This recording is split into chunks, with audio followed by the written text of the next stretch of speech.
Hello everyone, welcome back to IGNOU exam hub. तो हम continue कर रहे हैं इंपॉर्टेंट क्वेश्चंस एमजीपी E13 के। तो उसी में अब let's start the video. Next question है question number 21। What is the question number 21 से? Genesis and evolution of peace movement. ठीक है, हम इसको पॉइंट्स में लिख रहे हैं ताकि इजी रहे आपको याद करने के लिए। So ancient truths, early peace of idea, early ideas of peace जो हैं वो हमें कहाँ पे मिल रहे थे? Religions like Buddhism, Jainism, Christianity. हमने देखा कि हमारे जो बुद्धिज्म रिलीजन्स हैं, जैसे कि बुद्धिज्म, जैनिज्म, क्रिश्चियनिटी, ये भी पीस को जो है वो प्रमोट करते थे। ठीक है, teaching of non violence were promoted by leaders like Buddha and Jesus. Jesus Jesus और बुद्धा जैसे टीचर्स जो हमारे रहे हैं, लीडर्स रहे हैं, या आप इनको हर रिलीजन के हिसाब से जो है ये रिलीजियस लीडर्स रहे हैं, ये भी क्या करते थे? नॉन वायलेंस को प्रमोट करते थे। ओके, उसके बाद 19th सेंचुरी में क्या हुआ? Organized peace group started forming in Europe and America. First peace society were formed after Napoleonic war. So अब 19th सेंचुरी में क्या हुआ? जब वर्ल्ड वॉर 1-2 खत्म हो गई तो हमारे कुछ पीस ग्रुप्स जो हैं वो बनना शुरू हो गए। कहाँ पे? यूरोप। कहाँ पे? यूरोप और अमेरिका में। Okay, next is after world war 1 and world war 2 बहुत ज्यादा डिस्ट्रक्शन हुई। लोगों की डिमांड होने लगी कि हमें क्या चाहिए? डिसआर्मामेंट। डिसआर्मामेंट मतलब हमें जो है बिल्कुल आर्म्स को खत्म करना है अपने वर्ल्ड से, ताकि जो अगर कोई कॉन्फ्लिक्ट भी होता है, अगर किसी नेशन के बीच में कॉन्फ्लिक्ट भी होता है तो वो कैसे सॉल्व हो सके? पीसफुली सॉल्व हो सके, उसका रेजोल्यूशन, पीसफुल रेजोल्यूशन निकल सकता है। देन पोस्ट वॉर पीरियड में क्या होने लगा? United nation was established in 1945। 1945 after world war 2 United nation बनी, और वो किस लिए बनी? ताकि पीस मेंटेन हो सके दुनिया में। ग्लोबल पीस कैंपेन शुरू हो गए न्यूक्लियर वेपन्स के अगेंस्ट। ठीक है, 1960s और 1980s में क्या होने लगा? एंटी वॉर प्रोटेस्ट जो है वियतनाम वार के टाइम शुरू हो गए। सिविल राइट्स और स्टूडेंट मूवमेंट जहाँ पे स्टूडेंट्स जो हैं वो एंगेज हो, उन्होंने भी इन पीस कैंपेन्स को ज्वाइन किया। और आज के टाइम पे, मॉडर्न टाइम्स पे क्या है? पीस मूवमेंट जो है वो अब फोकस कर रहा है क्लाइमेट चेंज पर, जेंडर इक्वालिटी पे, ग्लोबलाइजेशन पे, ह्यूमन राइट्स पे। ठीक है, एनजीओ जैसे कि Greenpeace, Amnesty International, Peace Direct lead efforts जो है इसके लिए काम करते हैं।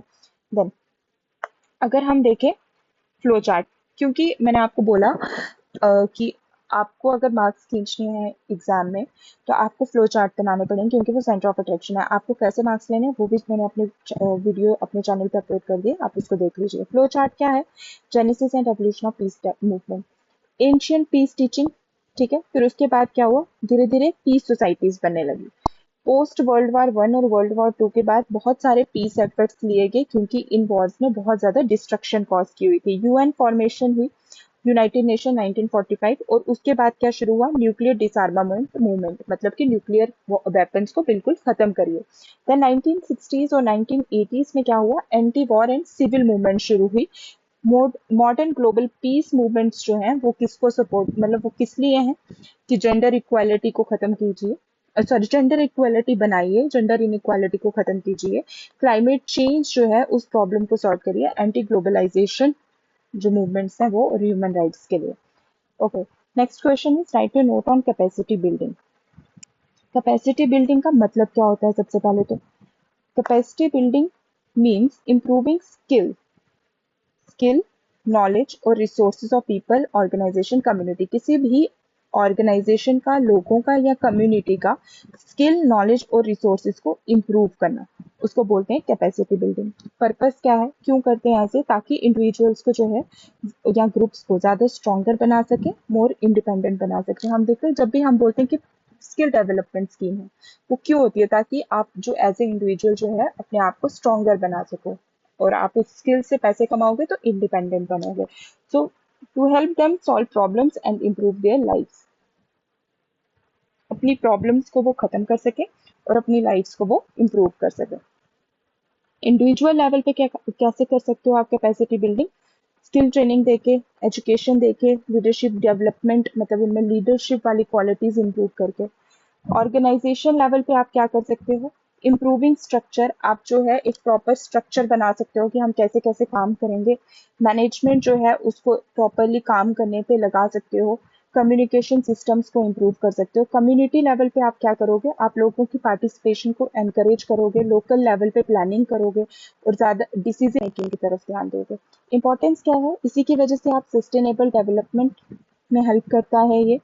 Builds confidence and reduce dependency, इससे क्या होगा, कॉन्फिडेंस इंक्रीज होगा लोगों का, तो उनकी डिपेंडेंसी जो है वो डिक्रीज हो जाएगी अदर्स पर। ठीक है, यूजफुल इन एरियाज, किस एरियाज पे यूजफुल है, like education, health, peace, environment, disaster relief. Who helps, इन सब को करने के लिए कौन मदद कर रहा है, एनजीओज करते हैं, गवर्नमेंट करती है, इंटरनेशनल बॉडीज करती हैं। ठीक है, की फीचर्स क्या है, it's a long term process, ये आज शुरू हुआ आज ही खत्म ऐसा नहीं होता, it's a long term process, take time. इसको लोकल नीड्स और सॉल्यूशंस के हिसाब से आपको फोकस करना पड़ता है कि लोगों की क्या जरूरत है, हम उसके हिसाब से कैसे सॉल्यूशंस लाएं। Encourages learning and sharing of knowledge. ठीक है, कैपेसिटी बिल्डिंग मतलब कि आप जो है सारी सोसाइटी में, कम्युनिटी में लोग अपने जो नॉलेज को शेयर कर रहे हैं और लर्न कर रहे हैं एक दूसरे से। तो पहले तो आपको नीड्स देखनी पड़ेंगी, फिर आपको लोगों को ट्रेन और एजुकेट करना है, फिर उसके बाद आपको ऑर्गेनाइजेशंस बनानी है जो ये काम करेंगी, फिर आपको कमेटीज बनानी है, ये देखना है क्या ये काम अच्छे से हो भी रहा है, और इसी के बाद आप क्या करोगे, एक सेल्फ रिलायंट और डेवलप्ड जो मोटो है आपका वो अचीव करोगे। Okay, next question is question number 23। Enumerate the characteristics of decentralisation according to WHO. WHO के अकॉर्डिंग जो भी डिसेंट्रलाइजेशन के कैरेक्टरिस्टिक्स होने चाहिए वो बताइए। First is transfer of authority. Decentralisation means devolution of power. जब पावर जो है वो एक बंदे के हाथ में हो उसको हम बोलते हैं सेंट्रलाइज्ड पावर। ठीक है, एक ही पावर जो है एक बंदे के हाथ में, जब वो पावर जो है वो मल्टीपल बंदों को बांट दे, that is known as devolution of power. ठीक है, पर्सन वन को, पर्सन टू को, पर्सन थ्री को, उसको हम बोलते हैं, और इस प्रोसेस को हम बोलते हैं डिसेंट्रलाइजेशन ऑफ पावर। ठीक है, यहाँ तक समझ आया, ये है सबसे बड़ी बात। अच्छा, इसमें क्या हो रहा है, ट्रांसफर हो रही है अथॉरिटी। ठीक है, power is shifted from central government to local levels. अब जैसे कि अगर ये है एक नेशन है, ये है सेंटर, ठीक है, ये टॉप पर, फिर आते हैं स्टेट्स, फिर उसके नीचे आते हैं पंचायत्स। जैसे आप सबके स्टेट्स में भी आपको पता होगा, अगर आप गाँव वगैरह से हो तो आपको सबको पता होगा कि पंचायत होते हैं, म्यूनसिपैलिटीज होते हैं। ठीक है, तो सबसे पहले सेंटर के पास सबसे ज्यादा पावर होती है। अगर सेंटर अपनी पावर स्टेट्स और local levels that is panchayat और म्यूनसिपैलिटीज पे ट्रांसफर कर रही है, that is what we call transfer of power. ठीक है, इसको हम बोलते हैं transfer of power.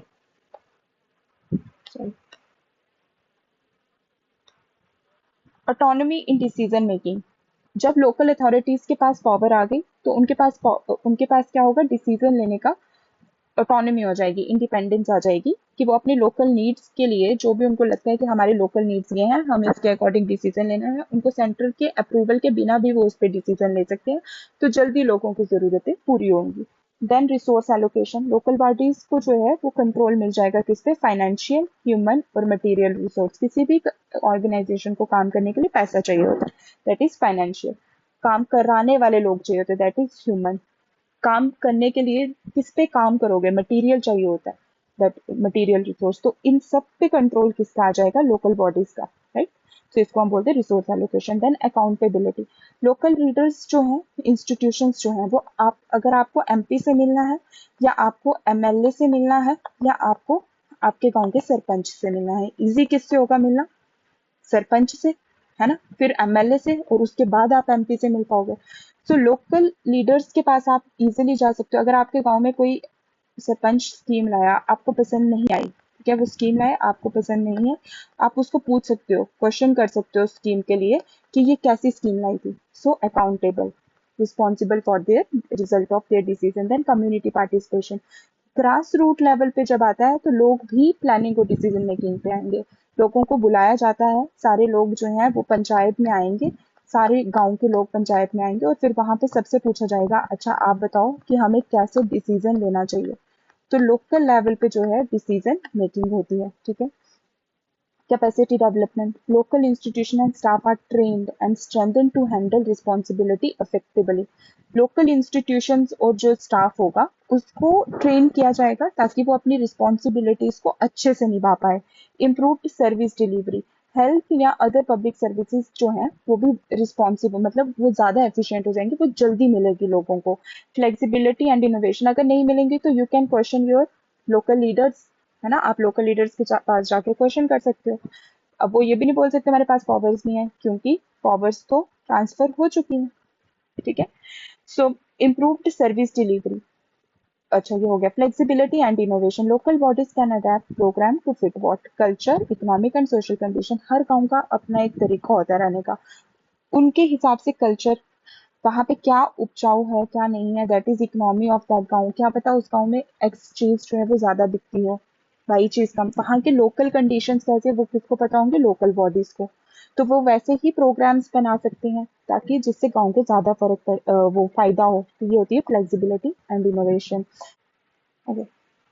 Flow chart क्या बोलता है डब्ल्यू एच ट्रांस. पहले तो आप अथॉरिटी को ट्रांसफर कीजिए, ठीक है, सेंटर से लोकल लेवल पे लाइए. उनकी जब लोकल लेवल के पास डिसीजन मेकिंग की पावर होगी, उनके पास रिसोर्सेज आएंगे, तो लोग उनको जाके पूछ सकते हैं अकाउंटेबल, ठीक है, कि आपने ये कैसी पॉलिसी बनाई है, इसका कोई फायदा हो रहा है या नहीं हो रहा है. जब भी वो कोई पॉलिसी बनाएंगे तो क्या होगा, कम्युनिटी पार्टिसिपेशन, लोगों को वो उसमें वो बिठाएंगे. तो इससे क्या होगी, कैपेसिटी डेवलपमेंट, क्योंकि वहां पे सारी चीजें जो हैं वो इजीली अवेलेबल होंगी, एजुकेशन अच्छी हो जाएगी, हेल्थ अच्छे हो जाएंगे, और भी बहुत सारे स्किल्स वगैरह प्रोग्राम जो अकॉर्डिंग टू दी गांव, मतलब लोकल बॉडीज की सिचुएशन वैसे बन जाएगी. Then improved service and innovation. इससे क्या होगा कि लोगों को अच्छी सर्विसेज मिलेंगी, right. Next question is examine as to what makes local institution accountable. आपको ये बताना है कि लोकल इंस्टीट्यूशन को अकाउंटेबल कैसे बना सकते हैं.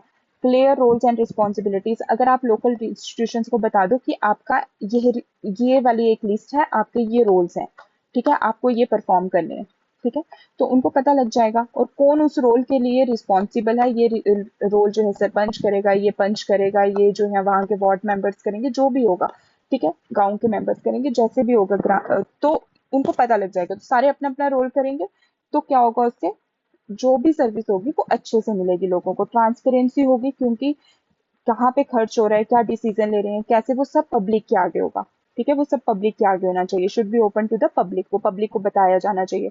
Regular monitoring and evaluation. कोई भी एक्टिविटीज या सर्विसेज उसको रेगुलरली चेक करना चाहिए, क्या वो अपने जो उसका गोल है, क्या वो उसको मीट कर रहा है, क्या वो वहां तक पहुंच पा रहा है.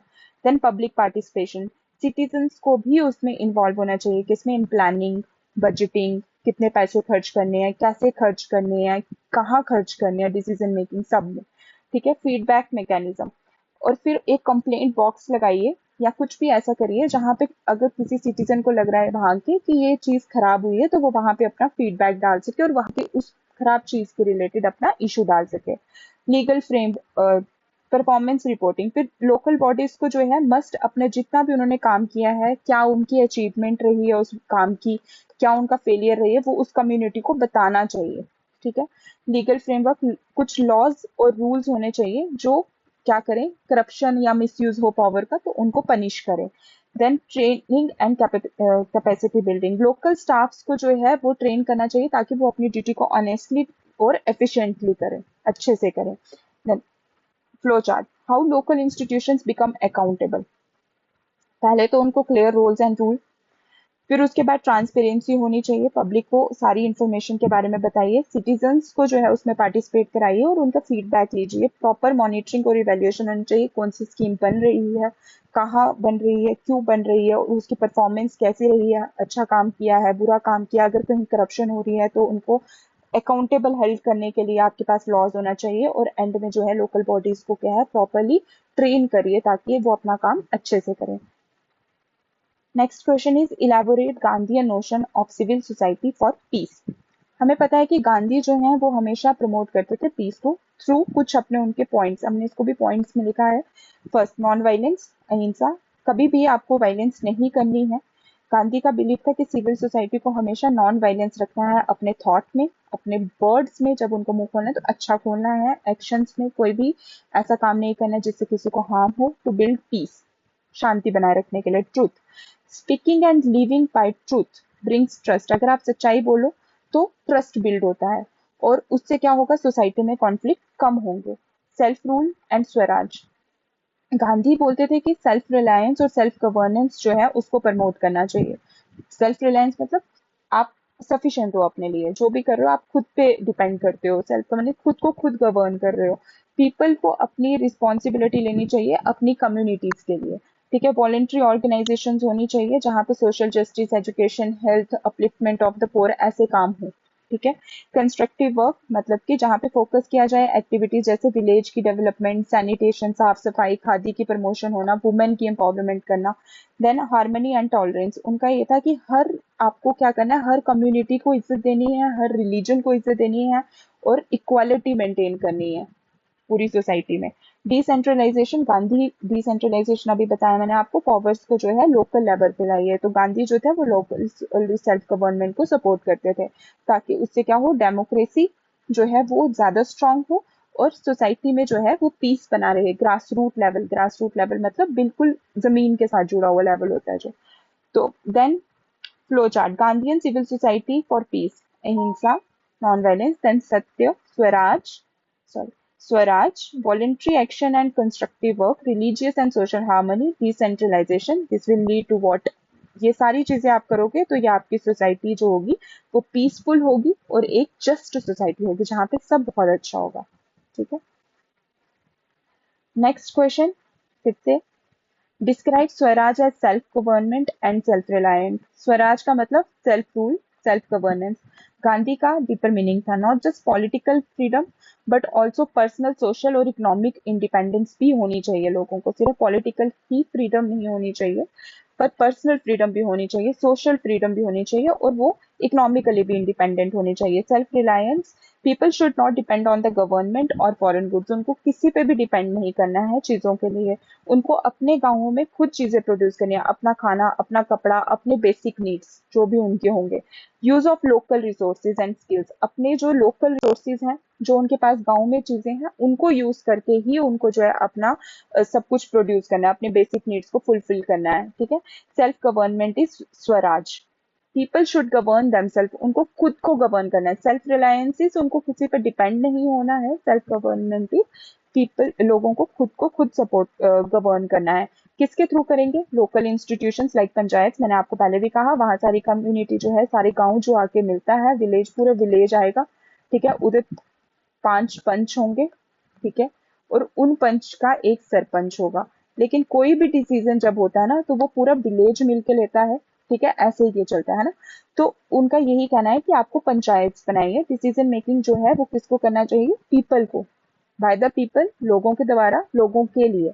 Emphasis on decentralise power not concentrated in one place, वो कहते थे कि पावर्स को जितना आप जो है डिसेंट्रलाइज कर सको उतना अच्छा है, एक जगह पे नहीं रोक के रखिए। क्योंकि अगर आप एक जगह पे पावर को रोक के रखेंगे इससे करप्शन जैसी प्रॉब्लम्स जो हैं वो होती हैं। ऐसे गांधी का मानना था और उनका ये मानना था कि इससे जो है लोग अपनी पावर का जो है गलत इस्तेमाल भी कर सकते हैं। Moral and ethical living, Gandhi का कहना था कि स्वराज मतलब डिसिप्लिन, ऑनेस्टी, रिस्पॉन्सिबिलिटी। वो बोलते थे कि ट्रू फ्रीडम तभी आएगी जब लोगों को क्या होगा, अपने ऊपर कंट्रोल होगा और अपने एक्शंस जो होंगे उनके मॉरली स्ट्रांग होंगे।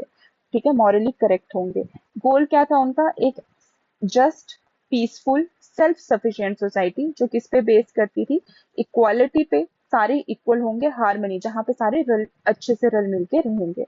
देन फ्लो चार्ट क्या है इसका, पॉलिटिकल फ्रीडम दोगे तो उससे इकोनॉमिक सेल्फ रिलायंस भी आएगी क्योंकि लोकली प्रोड्यूस करेंगे। जब वो आएगा तो इसका मतलब गाँव जब लोकली प्रोड्यूस कर रहे हैं तो वो क्या करेंगे, उनको जरूरत ही नहीं है ना बाहर जाने की, तो वहां पे डिसेंट्रलाइज गवर्नेंस होगी, पंचायत से सारे वो ले लेंगी डिसीजन। इससे क्या होगा, मॉरल रिस्पॉन्सिबिलिटी और डिसिप्लिन बढ़ेगा जिससे क्या होगा, एक एम्पावर्ड, पीसफुल और इंडिपेंडेंट सोसाइटी बनेगी। Okay, next question is examine Hegel's view on state and civil society. Okay, so Hegel's view on state and civil society, ये भी हमने सिंपल लैंग्वेज में आपके लिए लिखा हुआ है मैंने। सिविल सोसाइटी, हेगल्स व्यू से पहले हमने एक थॉमस पेन्स का व्यू पढ़ लिया है सोसाइटी और सिविल सोसाइटी और स्टेट के रिलेटेड। कार्ल मार्क्स का व्यू पढ़ लिया है, ठीक है, कार्ल मार्क्स का व्यू पढ़ लिया है और ग्राम्सी का व्यू पढ़ लिया है। ओके, ये आप पिछले क्वेश्चंस में एक बार रिवीजन कर लीजिएगा। उसके बाद civil society and states are different. Hegel's और civil society as a space of individual needs, business and self interest. वो देखते हैं सिविल सोसाइटी और स्टेट जो है वो दोनों अलग अलग चीज है अकॉर्डिंग टू हेगल्स। वो कहते हैं कि सिविल सोसाइटी जो है वो लोगों की एक स्पेस है, वो उनकी खुद के इंटरेस्ट के लिए है, लेकिन स्टेट जो है वो यूनाइटेड है, वो एथिक्स है, वो सबके कॉमन गुड के लिए है, वो सारे पूरी कंट्री के लिए है। ठीक है, सिविल सोसाइटी जो है वो इंडिविजुअल इंटरेस्ट के लिए है, जैसे इकोनॉमी हो गए, मार्केट हो, फैमिलीज हो गए, ऑर्गेनाइजेशन हो गए, जहाँ पे लोग ये ट्राई कर रहे हैं कि वो अपने पर्सनल गोल्स को फुलफिल कर सकें। लेकिन जो स्टेट है वो जो है, ओके, प्रॉब्लम्स क्या है सिविल सोसाइटी में? हेगल के अकॉर्डिंग सिविल सोसाइटी जो है वो इनइक्वालिटी क्रिएट कर सकती है, कॉन्फ्लिक्ट्स ला सकती है, डिवीजन ला सकती है due to the competition and selfishness. हो सकता है एक सिविल सोसाइटी एक चीज मांगे, दूसरी सिविल सोसाइटी उसके अगेंस्ट हो, तो इन दोनों की वजह से यहाँ पे क्या हो जाएगा, कॉन्फ्लिक्ट आ सकता है, राइट? वो बिल्कुल ऑपोजिट हो दो सिविल सोसाइटीज, तो वही वो कह रहे हैं। उसके बाद state equals to higher moral order. The state rises above personal interest, कि स्टेट का खुद का कोई इंटरेस्ट नहीं होता, वो लोगों के लिए काम करती है, वो लोगों के अच्छे के लिए काम करती है। इट ब्रिंग्स जस्टिस, वो जस्टिस लाती है, यूनिटी लाती है और एथिकल लाइफ, ठीक है, जिसको मतलब एक मॉरल वैल्यू लाइफ जो है वो लाती है। स्टेट का ये काम होता है। State control civil society. Hegel's believe that the state must guide and regulate civil society to maintain order and fairness, कि स्टेट को जो है उसको सिविल सोसाइटी को कंट्रोल करना चाहिए। क्यों कंट्रोल करना चाहिए? अगर वो उसको गाइड नहीं करेगी अच्छे से तो सिविल सोसाइटी अपना काम अच्छे से नहीं करेगी, तो इसीलिए स्टेट की जरूरत है ताकि वो गाइड और रेगुलेट करे सिविल सोसाइटी को, कि वो अपना ऑर्डर और फेयरनेस को मेंटेन कर सके। देन citizenship. Real freedom is possible only जब इंडिविजुअल्स, रियल फ्रीडम तभी पॉसिबल है जब इंडिविजुअल्स जो हैं वो पार्टिसिपेट करें, कहाँ पे, in the life of the state, not just civil society. सिर्फ सिविल सोसाइटी में ही नहीं बल्कि स्टेट में पार्टिसिपेट करें, ठीक है। देखो सिविल सोसाइटी जो है वो सेल्फ इंटरेस्ट के लिए काम करती है according to Hegel's, creates inequality and division, क्योंकि एक सिविल सोसाइटी शायद रिच को ज्यादा सपोर्ट करे, कैपिटलिस्ट क्लास को ज्यादा सपोर्ट करे, दूसरी जो है वर्किंग क्लास को सपोर्ट करे, तो ये एक इनइक्वालिटी क्रिएट हो सकती है। So creates inequality and division. Then states ethical unity. State का काम ये है कि वो एथिकली कंट्री को यूनाइट करके रखे, लोगों के कॉमन गुड के लिए वो काम करती है, वो उसका काम, उसको रेगुलेट करना चाहिए सिविल सोसाइटी को और उनको गाइड करना चाहिए कि वो अच्छे से जो है काम करे टू मेंटेन ऑर्डर और अच्छे सबके लिए एक जस्ट सोसाइटी क्रिएट करे। देन citizens achieve true freedom through the state. Citizens को सही फ्रीडम किससे मिलती है? स्टेट से। ओके, ये आपके 28 क्वेश्चंस मैंने इसमें किए हैं, ये इंपॉर्टेंट क्वेश्चंस हैं। अगर मुझे कुछ और इम्पोर्टेंट लगेंगे, हो सकता है एक पार्ट और आ जाए इसमें, उससे ज़्यादा नहीं आएगा।